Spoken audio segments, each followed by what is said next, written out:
I'm David Morton. My family farm in South Gloucestershire. We have 1,000 acres of organic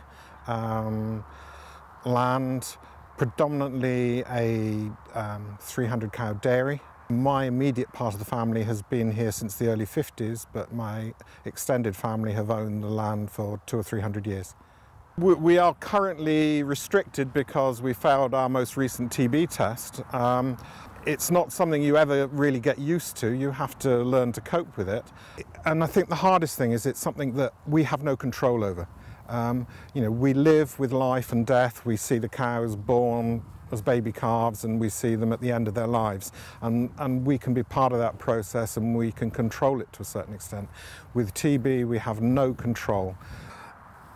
I can only think that it's carried by wildlife. Badgers are believed to be the primary source because they're the ones that have most contact with the cows. They share the fields. It's not unusual to see badgers in and around the buildings.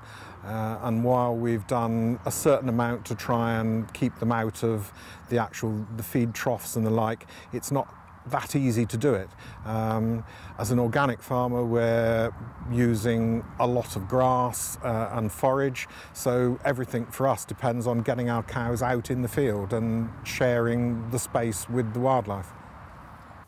There is an unfortunate perception, I think, that modern agriculture is very intensive, and that is one of the reasons for some of the issues of disease, including TB. We're organic. Our stocking rate compared to other farms is quite low because we grow most of our own food, and yet we still get TB. The rate at which we get TB is probably no greater or no less than the neighbours around us who aren't organic. So I think that's probably something that doesn't have any bearing at all on who gets TB and who doesn't, which suggests to me that it's not what we do. The influence is coming from outside the farm. There was a time back in the early 70s when TB was almost eradicated from England and Wales using the same tests we use now.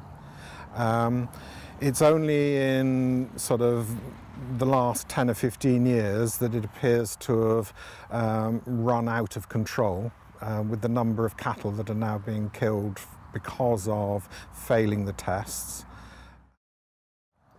Tomorrow is going to be a nervy sort of day. We're into the second day of our TB test when the readings are taken.